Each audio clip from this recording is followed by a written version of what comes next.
Es para mí un gran honor poder platicar el día de hoy con la doctora Lauriane Jiménez Fife. Ella es jefa del Departamento de Genética Molecular en la Universidad Nacional Autónoma de México, investigadora y pues con amplias credenciales para hacer un análisis de lo que estamos viviendo con la pandemia de COVID-19 aquí en México. Doctora, qué gusto saludarte. ¿Cómo estás? Muy bien, gracias, Luis. Con mucho gusto de estar en el programa, desde luego.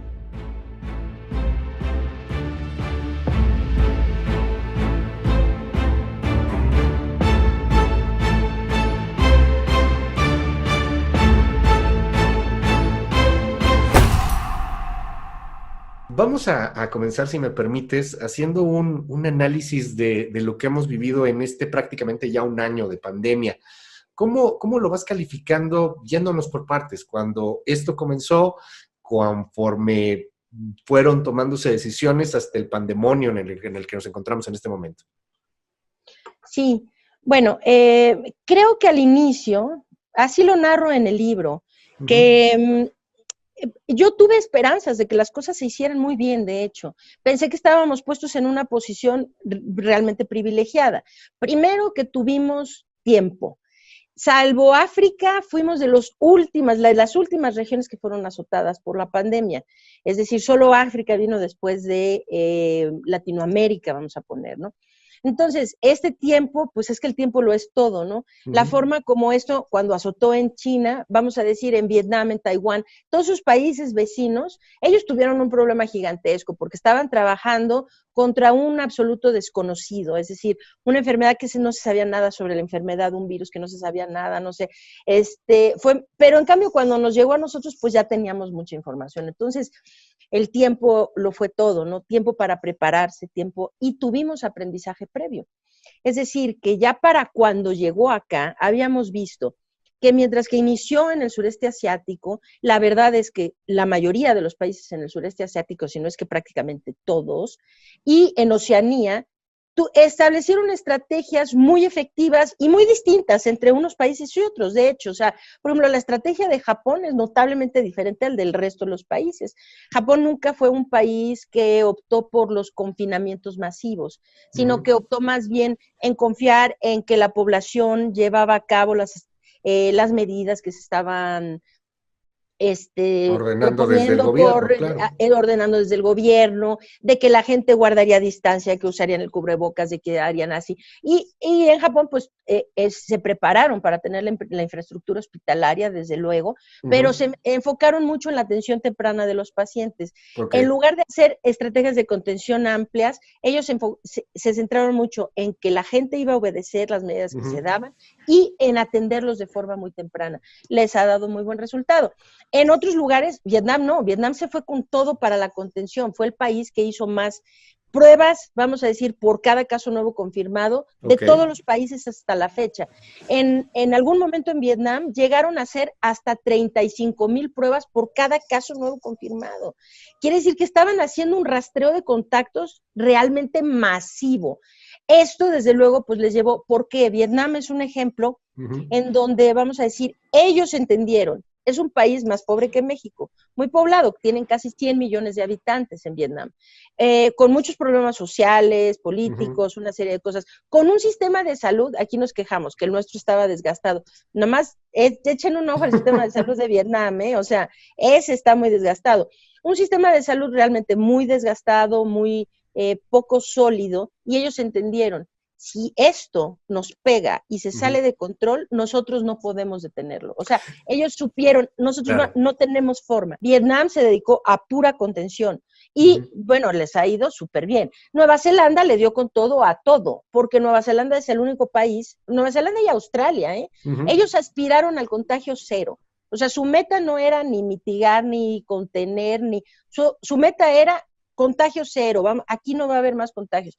Claro, eso ahorita, antes de vacunas, de tratamientos efectivos, es imposible. Nadie va a tener contagio cero nunca, hasta que no tengamos a todo el mundo vacunado.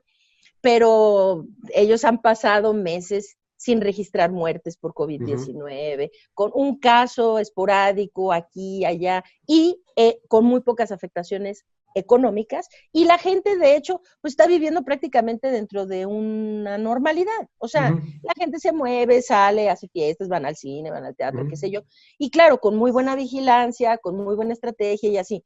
Ahora, en México, ¿qué fue lo que pasó? Pues sí, aquí supimos, el sureste asiático nos dejaba varios ejemplos distintos, y Oceanía, ¿no? Nos dejaban varios ejemplos distintos de cómo se podía hacer muy bien, que pudimos adaptar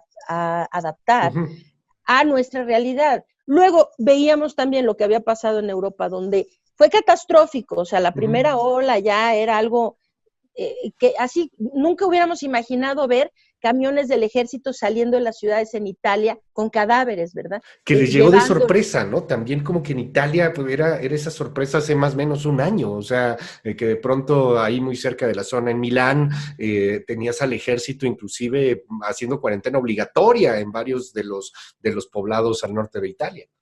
Sí, pero al inicio Europa cometió muchos errores porque minimizaron es decir, por ejemplo, Vietnam dijo, aquí no nos vamos a esperar, aquí si no va a pasar nada que nos digan que fuimos exagerados y que exageramos, nos vale, porque si aquí se nos sale de control, a nosotros sí nos lleva el tren, no tenemos los recursos, la infraestructura, la economía, ni nada para poder controlarlo si se sale de control, lo hicieron muy bien. Taiwán hizo lo mismo y lo ha hecho muy bien. Ahora, Europa no se aventó ese volado, o sea, no volado, sino ellos no asumieron ese mismo valor que tuvo, por ejemplo, la presidenta de Taiwán, que dijo, si después me dicen ridícula, a mí no me importa, yo vengo a salvar a mi gente. Y realmente la mujer lo ha hecho muy bien. Ahora debe dormir en las noches primero, muy tranquila. Sí, segundo, pues burlándose de todos, porque ya vieron qué exagerada, sí, nada más que en Taiwán solamente se han muerto 7 personas, ¿no? De COVID-19. Entonces, pues ahora sí se puede burlar de todos los demás. En fin, en México tuvimos lo que hicieron mal los europeos, lo que se hizo bien en el sureste asiático, con diferentes estrategias. Entonces, pudimos haber aprendido y tuvimos el tiempo para adoptarlas. En lugar de esto, cometemos errores que fueron todavía más graves de lo que pasó en Europa, no aprendimos nada de los ejemplos del sureste asiático, y entonces desde el principio, pero tuvimos todo, tuvimos tiempo, tuvimos aprendizaje previo, y la verdad de las cosas es que la persona que está encargada de la pandemia, el doctor Hugo López-Gatell, pues es un hombre que sí tiene las credenciales en el campo para saber qué tiene que hacer, tenía la experiencia, tenía la preparación y todo lo demás, es decir, parecía el panorama muy esperanzador. Eso es como se veía. Cuando tuvimos aquello, a ver si alguien todavía se acuerda de que una vez hubo fase 1, fase 2, fase 3, sí. Parece que fue hace décadas ya, ¿no? O sea, pues esa fase 1, no sé si recuerdan, yo lo recuerdo muy bien, que en las conferencias de prensa decían, ya tenemos un caso nuevo en tal lugar y él, pues de esa persona le rastreamos tantos contactos y le hicimos pruebas, de esos todos salieron negativos, hubo un positivo por allá, que ya lo aislamos, es decir, fundamentalmente se estaban haciendo las cosas bien. Se pretendía seguir los casos, hacer el rastreo, ver que todo el mundo se aislara. Esta es la estrategia de contención. Es así como debe hacerse. Entonces dije, vamos a ir muy bien, pero empezó a hablar López-Gatell de, en cuanto lleguemos a la fase 2, todo va a ser diferente, ya no vamos a contarlos, ya no vamos a hacer más pruebas, vamos a agarrar el modelo Centinela y eso nos va a dar solo estimaciones. Y a ver, ¿cómo?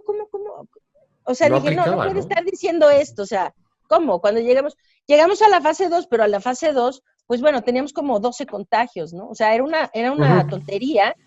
Y en la fase 2, entonces, se deja de hacer rastreo de contactos, se deja de hacer pruebas, digamos, a los contactos de los positivos, se deja de procurar tener un control sobre el aislamiento de los pacientes, y entonces lo que empieza a suceder, y en lugar de decir puntualmente, a ver, en este municipio o en esta colonia de la Ciudad de México tenemos un brote, se podía hacer así al principio porque se estaba haciendo muy puntual. Entrada a la fase 2 ahora nada más es, pues por ahí hay un montón de casos, por allá. Sí, el modelo Centinela nunca permitió tener datos suficientemente específicos de la localización de las personas que estaban infectadas como para que esa información pudiera ser utilizada para tomar decisiones. Entonces, lo que hizo el doctor López-Gatell fue condenar la estrategia de control de la pandemia a partir de la fase 2 ya no era utilizable, es decir, nunca más volvió a ser una estrategia, nunca fue una estrategia basada en evidencias. O sea, no teníamos datos, íbamos a ciegas ya en esa fase 2, o sea, con el modelo Centinela. Seguimos yendo a ciegas, es decir, a ciegas nos han tenido volando Y a ciegas seguimos, y a ciegas parece que nos van a seguir teniendo. No, si no se hace pruebas, no sabemos cuántas infecciones hay. Si no se tiene un modelo de vigilancia más puntual, no sabemos en dónde están. No se ha solucionado el rezago de los datos. ¿Qué quiere decir esto? Que cuando hoy nos reportan 1,800 muertos, esos 1,800 corresponden a defunciones que ocurrieron en las últimas 3 semanas, no el día de hoy. Entonces, si se dice, hoy hay 14,000 infectados que corresponden así como divididos en las últimas 3 o 4 semanas, ¿de qué sirve saber, es decir, 3 semanas más tarde, que en tal colonia de tal ciudad hay un brote muy importante de COVID? Si esto lo sabemos 3 semanas después, pues ya de qué sirve. Esa gente, una de dos, o ya se curó o ya se murió. Totalmente. Sirve de algo saberlo hoy, porque ahí hay que mandar los esfuerzos para contener ese brote que se está dando en X colonia. Pero el doctor López-Gatell condenó el esfuerzo a nunca poderse basar en evidencias porque nos trae volando a ciegas. No hay suficientes pruebas, no sabemos cuántos contagiados hay en realidad, no sabemos quiénes son, dónde están, no se le da seguimiento, etcétera, etcétera. Entonces, el error más grave de todo lo que se ha cometido es nunca aspirar a contener los contagios, sino él ha procurado simplemente administrarlos en el tiempo. O sea, sí, que se sigue infectando la gente, no nos importa, nada más que no se infecten todos de un jalón.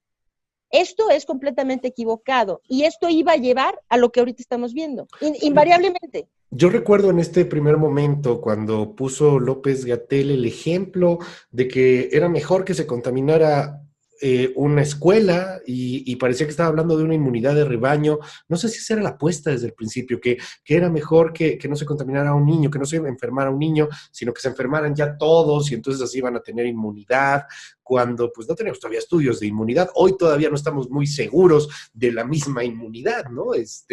¿Apostamos a eso desde el principio? ¿Inmunidad de rebaño o algo así? El doctor López-Gatell nunca lo dijo abiertamente, o sea, no fue como en Suecia. Solo hubo 3 sitios en donde parece que esto fue lo que ocurrió. Estados Unidos, en la última parte de la administración de Donald Trump, eso fue lo que él ya había traído a sus científicos a decir, sí, hay que ir por la inmunidad de rebaño. O sea, lo dijeron abiertamente, estaban literalmente dejando a la gente infectar. Gracias a eso, casi 500,000 de personas han muerto, ¿no? O sea, ha sido criminal eso. Ahora, sí, terrible, ¿no? Pero bueno, en Reino Unido inicialmente como que se flotó por ahí la idea de la inmunidad de rebaño. Cuando hicieron bien sus matemáticas, vieron la cantidad de gente que eso implica, que iba a morir. Y eso se hacía, se echaron para atrás. O sea, ellos dijeron, no, esto no es sostenible. Rectificaron. Entonces el único país que lo habló así abiertamente fue Suecia. Sí, estamos yendo por la inmunidad de rebaño y sí, y digan misa, hasta que pues finalmente se les murió tanta gente, su economía fue afectada tan gravemente y todo lo demás que tuvieron que salir a disculparse con el pueblo de Suecia y decir nos equivocamos. Y cambiar la estrategia por completo. Y cambiaron la estrategia, claro. Han pagado un precio muy alto por eso. Son de los países nórdicos el que ha tenido mayor cantidad de muertos, de enfermos, mayores afecciones económicas, sociales y de todos tipos. Y han salido, pues sí, a disculparse de que la estrategia que persiguieron fue equivocada. Ahora, en México, López-Gatell, hubo solo una ocasión en que abiertamente se dijo, sí, ahí vamos, porque ya van muchos infectados. Y no lo dijo López-Gatell, lo dijo el doctor José Luis Salomía en una conferencia de prensa. López-Gatell nunca lo ha dicho abiertamente así, vamos por la inmunidad de rebaño. Pero sin duda, todas sus, vamos a decir, todo lo que él ha dicho, sus declaraciones y desde luego sus acciones son conducentes a la inmunidad de rebaño. Es decir, nadie puede pensar que es creíble que un médico, ¿sí? Desestime el uso del cubrebocas. En la medicina hace más de un siglo que el uso del cubrebocas es una herramienta estándar para el control de las infecciones que se transmiten por vía respiratoria. Esto es una herramienta estándar. Ahorita no inventamos el hilo negro. O sea, cualquier médico sabe de la importancia del uso del cubreboca, máxime cuando se trata de una enfermedad que se transmite por vía respiratoria. ¿Cuál puede ser la explicación? Que un médico desestime la utilidad de una herramienta que para todo el gremio médico intuitivamente es una herramienta fundamental para contener los contagios. ¿Por qué? Una persona que se dice científico, que se dice encargado de esta crisis en un país, tiene un cúmulo de evidencias científicas que ya empieza a ser montañas, ¿no? Diciendo que los asintomáticos son el problema principal dentro de esta pandemia. La razón por la que estamos sumidos en esta catástrofe es porque esta enfermedad se transmite de forma asintomática muy aceleradamente, es decir, son los asintomáticos quienes son difíciles de localizar, de detectar, precisamente por porque pues, no tienen síntomas. Ellos son quienes están dispersando la enfermedad en la comunidad. Entonces, todas las estrategias de los países están encaminados en identificar a los asintomáticos, porque ellos son el motor que empuja la dispersión de los contagios. ¿Por qué? Podría él, y se sienta a decir, y se sentó a decir durante tanto tiempo, los asintomáticos no representan un problema. ¿Para qué los queremos detectar? ¿No? Ellos no contagian. Dijo mentiras flagrantes en sus conferencias. Pero claro, si yo lo que pienso es, la solución es inféctense todos para que adquieran inmunidad, pues claro, si no me usan cubrebocas y va a ser más rápida esta infección. Pues es más rápido, ¿no? O sea, entonces, no le encuentro otra explicación. O sea, todo ha sido conducente a eso, a que la gente se infecte más rápido. Hay algo que pelea mucho con la ciencia y tú ahora, por desgracia, lo has vivido en carne viva, propia, porque pues es un asunto político. El ejemplo, por ejemplo, de la Gran Bretaña era con un Boris Johnson que era un negacionista, ¿no? Y no debería nunca mezclarse el punto político con un punto científico, máximo en una pandemia. Sin embargo, pues a veces pareciera un poco que va por ahí y que la respuesta o la conducta de López-Gatell, pues es para quedar bien con las ideas del mismo presidente de la República. Cuéntame un poco cómo ha sido eso, porque he visto ataques groseros, fuertes, cosas que tratan de desacreditar por quedar bien con un poder, y eso es gravísimo. Deja tú para la democracia, es gravísimo para la salud y para la vida. ¿Cuántas de estas mentiras han terminado por generar al final muertes por querer quedar bien con una ideología?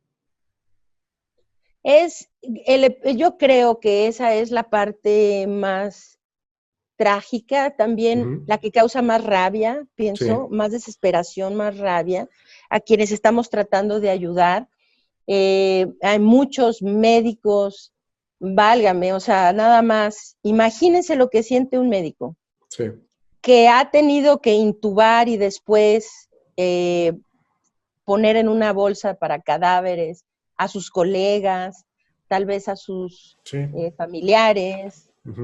Escuchar hace 4 días a López-Gatell todavía volver a desestimar el uso del cubrebocas. No, bueno, no sirve tanto, porque fíjese que, o sea, es como, ¿dónde está el respeto? O sea, es decir, ¿cómo puede esta figura política, política, seguir diciendo esto mientras nosotros estamos viviendo todos los días entre la muerte de nuestros seres queridos, de desconocidos, de colegas? Esto ha sido catastrófico realmente, porque el virus ha sido un problema gravísimo, sin duda. Pero lo que nos ha sumido en esta catástrofe, más que el virus, ha sido los políticos, sin duda. Eso va a quedar sentado perfectamente claro. Denle unos meses al progreso de la pandemia en Estados Unidos y van a ver. Estados Unidos es un país que pudo haberlo hecho, pudo ser el ejemplo de todo. ¿Por qué? Estados Unidos siempre sale número 1 en donde se trata de yo voy mejor, ellos siempre van, ¿no? ¿Por qué? Bueno, pues porque tienen los recursos, la economía, la infraestructura, el know-how, el personal, bla, bla, bla, bla, bla. O sea, lo tienen todo para poderlo hacer. Y cuando ellos dicen, vamos por esto, tiran la casa por la ventana si es necesario. O sea, van a ir con eso, con todo, y van a llegar. Entonces, la pandemia no tuvo por qué haber sido una excepción. Es decir, es el país que peor ha manejado la pandemia en todo el planeta, Estados Unidos. Y ahora hay que preguntarse lo siguiente, ¿que su virus era distinto al de otros planetas, al de otros países, que era otra enfermedad, que era otra? No. El problema que ha llevado a casi 500,000 de norteamericanos a morir fue más Donald Trump que el virus. Totalmente. Es decir, el mal dirigente fue lo que llevó a esa gente a morir. El problema de Estados Unidos era más su dirigente que el virus mismo, que la enfermedad misma. Es lo que también en México nos está ocurriendo, lamentablemente. Pero esto va a quedar muy claro, porque mientras era Trump, Bolsonaro, López Obrador, todos haciéndose unos a otros, pues, oiga, si le está yendo así a Estados Unidos, ¿cómo quieren que nos vaya a nosotros mejor? No sé qué, disfrazándose, enmascarándose unos con otros. A ver, ahora llegó Joe Biden, y Joe Biden es una persona que sí está escuchando a sus científicos, que cree en la ciencia, y que está yendo todo con todo para controlar la pandemia. Le dejaron un problema muy complejo porque está en su país desbordado por completo, ¿no? O sea, ahora ya tienen estas variantes nuevas que ya se están replicando activamente en su población. O sea, tiene todas las de perder, es un problema difícil de solucionar. Pero ahora sí, le está metiendo todo lo que el gringo tiene para hacerlo bien. No, y lo va a hacer, o sea, porque lleva y lo va a hacer. 100 millones, bueno, quiere llegar a 100 millones de dosis en los primeros, de vacunas en los primeros 100 días de gobierno, o sea, probablemente lo va a lograr, llevan ya casi 40 millones, si no me equivoco, al cierre de hoy. Su meta es 1 millón de vacunas cada día durante 100 días. Cada día durante los siguientes 100 días. Válgame. Todo el mundo cubrebocas obligatorio, y que no me diga que yo no, que no me pongan que no me sí, que es una mordaza y que es una censura y que déjenme, ¿no? Nada, y pruebas a los viajeros, ¿no? Pruebas a los viajeros y restricción. Y aquí no, aquí dijeron hace unos días que los viajeros no transmiten tanto el virus, que ese no es un problema, que por qué tenemos que restringir, ¿no? O sea, es una necedad. Pero ¿a dónde vamos? Va a servir de mucho, porque va a servir para ver. Un dirigente en Estados Unidos llevó al mismo país bajo las mismas circunstancias a perder a 500,000 de personas. Y cuando llegó otro, va a salvar el día, y tarde o temprano, a pesar de que le va a costar trabajo, Estados Unidos va a hacer lo que Estados Unidos hace, y va a controlar muy bien, y les va a ir muy bien. Ahora, y entonces, ¿el problema era el virus o era el dirigente? Aquí hay también un tema muy polémico a nivel social, y un tema que está preocupando a mucha gente es ¿qué pasa con el tema de las vacunas en un futuro muy cercano? Vemos estas nuevas mutaciones, estas variantes, la sudafricana, la brasileña, la británica, y algunas pues todavía no tenemos la prueba clara de si va a funcionar o no va a funcionar tal o cual vacuna. Esto puede ser un gran reto dentro de la pandemia en los próximos meses. ¿Cómo ves en particular ese punto? En el caso mexicano, en donde todo mundo ha hecho lo que se le ha pegado la gana, y en donde, pues, justamente por cómo funcionan los virus, podríamos tener, pues, variantes peligrosas del mismo. Ahorita estamos en un momento muy crítico, esa es la realidad. Es un momento muy, muy crítico por la irresponsabilidad de países como México, Brasil y Estados Unidos, que han dejado que el virus se siga propagando y que se siga infectando la gente, que mute. Exacto. O sea, esto no se dio por la irresponsabilidad de países como Estados Unidos, México y Brasil, que han permitido que se siga reproduciendo, y entonces empieza a mutar. Ahora estamos metidos en ya no es que una mutación apareció por ahí. El virus ahorita aparentemente está metido como en un proceso de evolución, en donde se están dando variantes, la aparición de variantes con demasiada frecuencia, y todas van ligadas al mismo tipo de variaciones. Quiere decir que cargan las mismas y adicionan unas o borran una, y más o menos así. Quiere decir, ahorita se están describiendo como más contagiosas. La realidad es esto, que en donde estas variantes se están dando es precisamente el blanco contra el cual está enfocada la vacuna, queriendo decir que si esto empieza a mutar suficiente, las vacunas ya no van a ser efectivas contra el virus. Hasta ahorita no se ha dado, pero se puede dar, es decir, se está ya dando, porque todos los días el virus sigue evolucionando. Ahora hay la opción también de que esas cepas que son, o esas variantes que son más contagiosas, también se vuelvan más virulentas, es decir, que produzcan una enfermedad que sea más agresiva. El caso de la británica, ¿no? Los británicos, tengo entendido, 30% más letal, más peligrosa. Más letal y también más contagiosa, más infecciosa. Más contagiosa, y parece que afecta de forma más severa a las poblaciones de menor edad. quiere decir que esas poblaciones Ya. que siempre hasta ahorita consideramos que estaban pues relativamente resguardadas, los niños sí se infectan, sí se enferman, algunos sí se mueren, sí, pero en términos generales es como una Es población que vimos menor. como un poquito resguardada, no sea un poquito menos así, pues resulta que estas cepas parece que hay una tendencia a mostrar enfermedad agresiva, muy agresiva en las poblaciones de menor edad. Esto quiere decir que al paso del tiempo, esto que hasta ahora no hemos visto, lo podríamos empezar a ver, que es una gran cantidad de niños muriendo, que es algo terrible. Entonces, ¿qué es lo que pasa? Ahora, aunado con las vacunas, pues sí, es que estamos en una carrera contra el tiempo. La razón por la que esto se está dando es porque no se detuvieron los contagios, porque hubo países como México que dijo, no, pues los administramos en el tiempo, ¿no? Porque es más importante gastar dinero en otras cosas, ¿no? Entonces, ahora le hemos regalado al mundo estas cepas súper contagiosas que pueden volverse más agresivas, que pueden inhabilitar la utilidad de las vacunas, etcétera, ¿no? Entonces, sí estamos en una carrera contra el tiempo porque estas van a seguir mutando y cada vez las mutaciones se dan a ritmos más acelerados. ¿Y qué me La dices de las? probabilidad de que algo Claro. sea muy, muy grave, una mutación muy grave, es alta, es muy alta esa probabilidad. En el caso de las vacunas, en el caso mexicano en particular, no tenemos, se ha apostado por el organismo COVAX, se ha apostado para que nos lleguen algunas de Pfizer en algún momento. Parece que la vacuna rusa, ahora la Sputnik, que ya ha sido publicada en Lancet, es una opción. Estamos esperando ahí lo que pueda llegar a pasar con AstraZeneca. ¿Qué nos dices con estas mutaciones, con la tardanza que vamos a tener para la vacuna y lo peor, con un sistema que parece que no tiene pies ni cabeza, en una página que ni siquiera funciona para que la gente se pueda registrar y llegar a obtener alguna? ¿Cuál podría ser el vaticinio para el país, hombre? Pues pues es sombrío el panorama, porque estamos en un momento clave, crucial. Es decir, ya la Ciudad de México tiene los hospitales y el Valle y la zona Sí. conurbada, ¿no? O sea, casi el 90% de ocupación, así seguimos, los contagios hacia arriba, las muertes hacia arriba.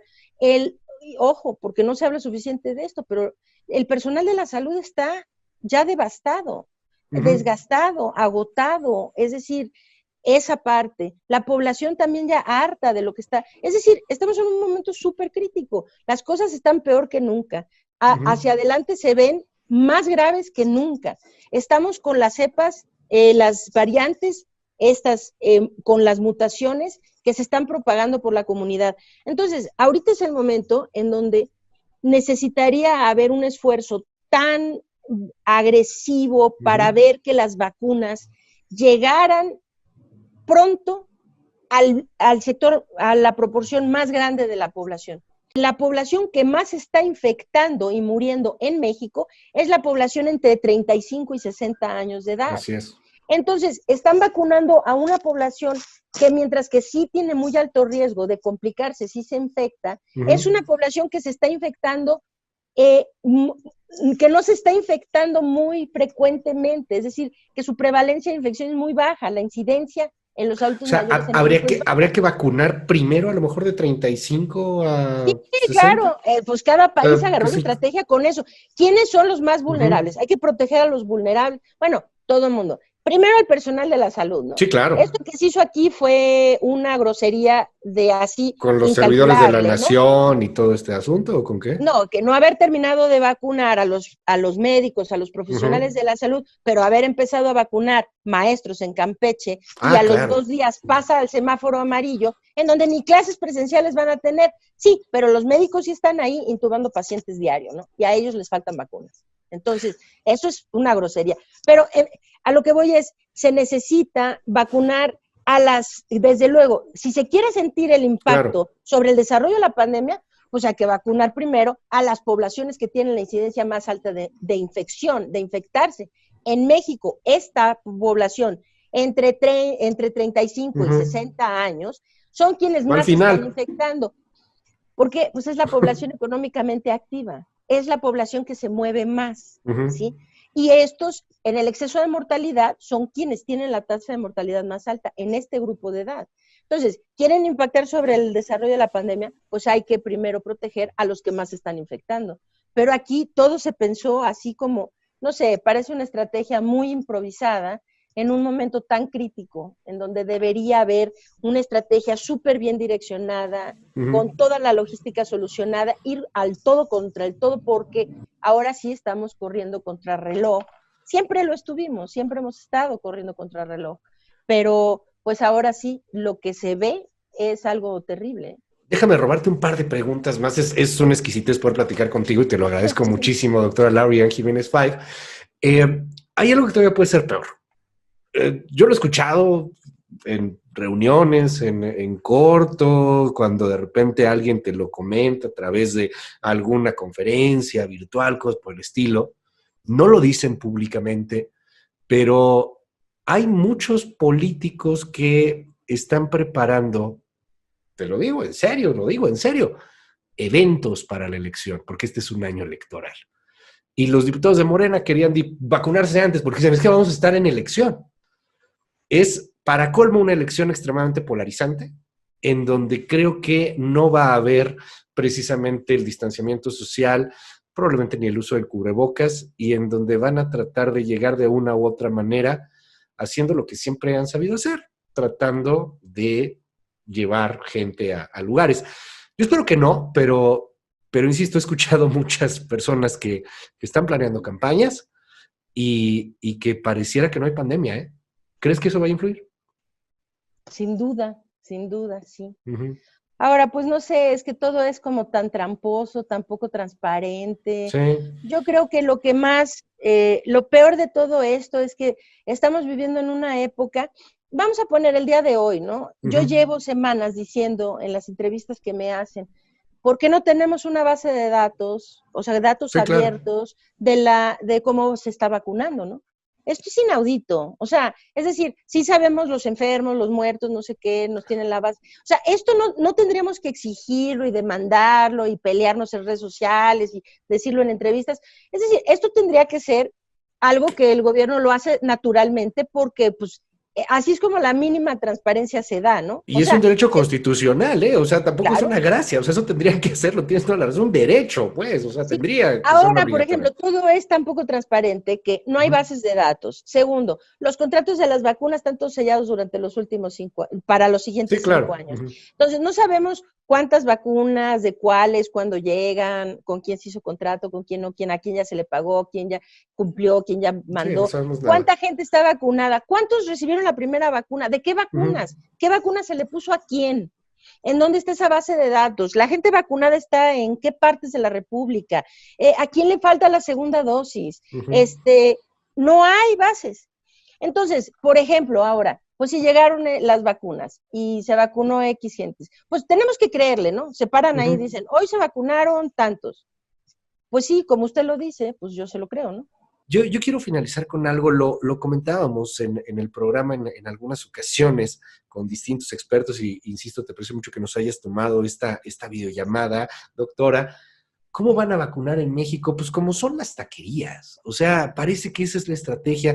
Se van a reunir, tráeme otro, no hay ningún orden, no sabemos quién llegó, quién lo tuvo. Va a ser un desastre y ojalá que cambiaran la estrategia.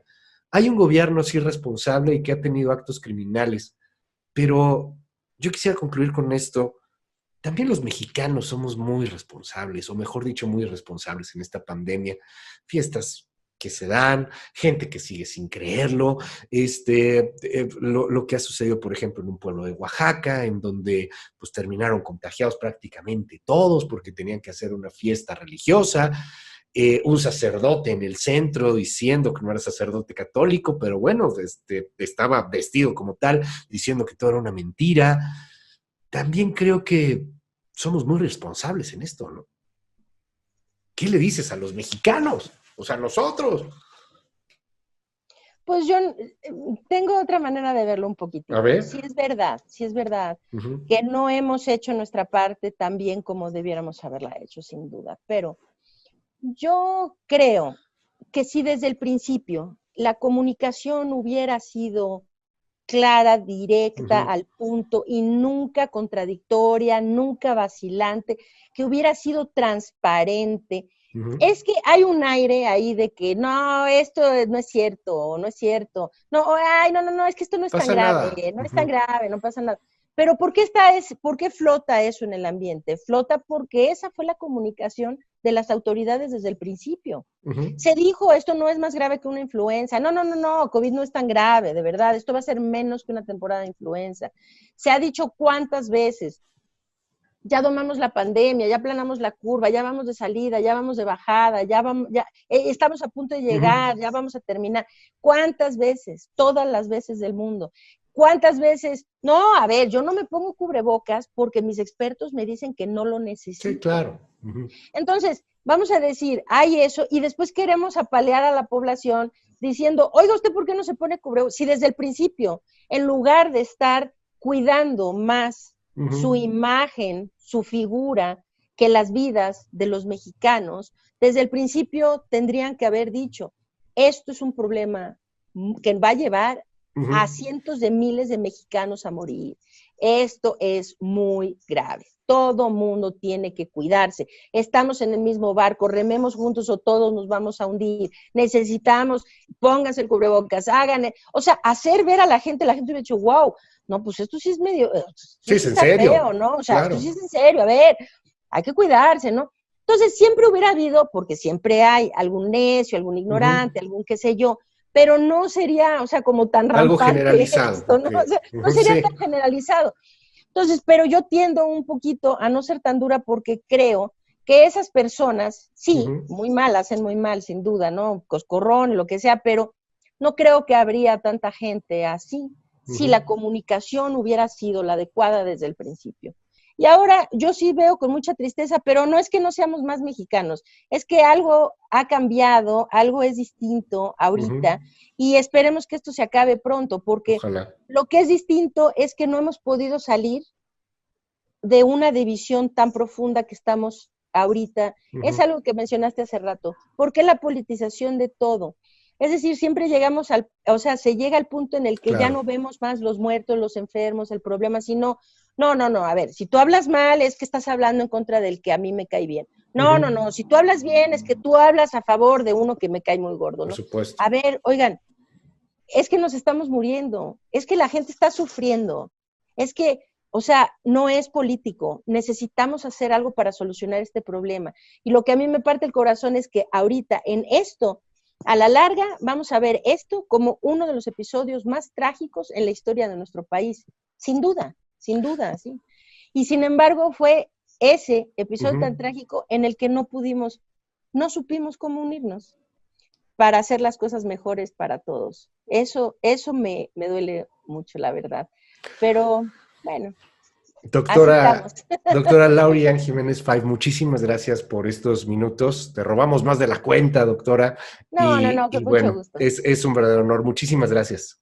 Al contrario, un placer. Muchas gracias, Luis. Gracias.